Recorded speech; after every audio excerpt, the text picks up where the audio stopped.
S S B जी का है। इनका क्वेश्चन है, डॉक्टर साहब, good morning Ajit sir and doctor Pandey.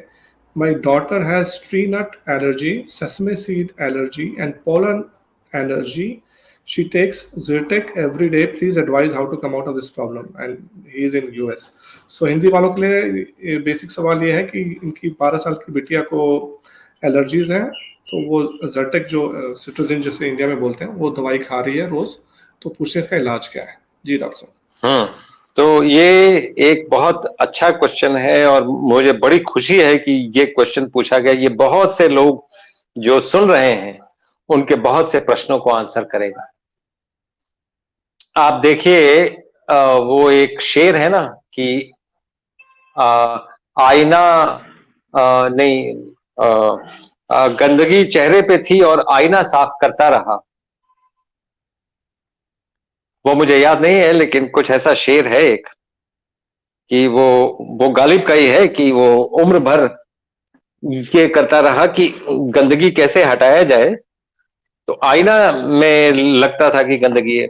उसी तरह ये मृग तृष्णा है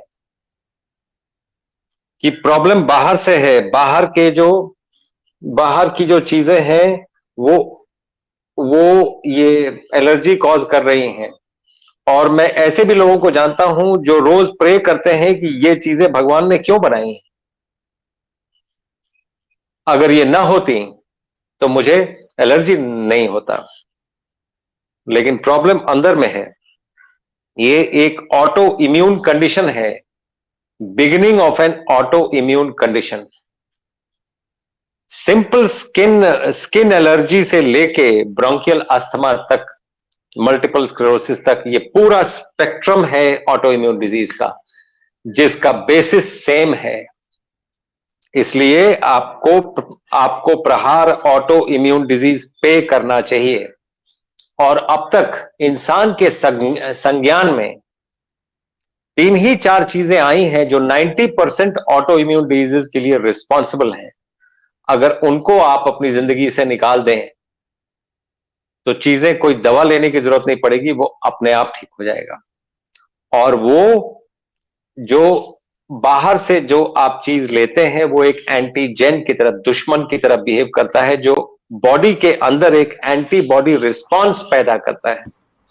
ये एंटीजन एंटीबॉडी कॉम्प्लेक्स अगर स्किन में डिपॉजिट हो गया तो इसको सोरियासिस बोलते हैं, अगर ब्रेन में हो गया तो मल्टीपल स्क्लेरोसिस बोलते हैं, जॉइंट में हो गया तो रिमेटॉइड आर्थराइटिस कहते हैं, लंग्स में हो गया तो ब्रोंकियल अस्थमा कहते हैं।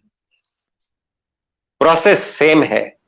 तो ये जो एंटीजेन्स हैं, जो आपके एंटीबॉडी रिस्पांस के लिए रिस्पॉन्सिबल हैं, इनको आप अपनी जिंदगी से निकाल दें। और कम से कम जिन जिन जगहों से एब्जॉर्ब हो सकता है, 80% चीजें आपके गट से एब्जॉर्ब होती हैं। दैट मीन्स खाने पीने पे आप अगर कंट्रोल कर लें तो वो क्या क्या चीजें हैं?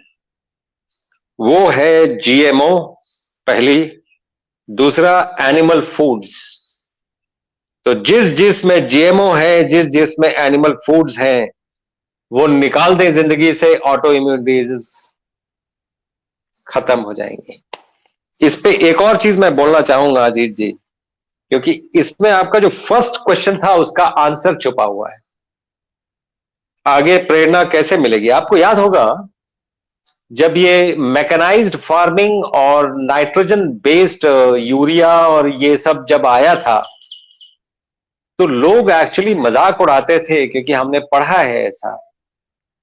लोग मजाक उड़ाते थे कि तुम कौन से जमाने में रह रहे हो, जमाना बदल गया, गाय के गोबर से कहीं खेती होती है क्या? यूरिया डालो, ये डालो, वो डालो, तब जाके खेत लहलहाएंगे। 40 साल के अंदर आप वापस आ गए, उस पे। आज ऑर्गेनिक फार्मिंग क्या है? वही है जो आप छोड़ चुके थे। और ये भारत की पद्धति है।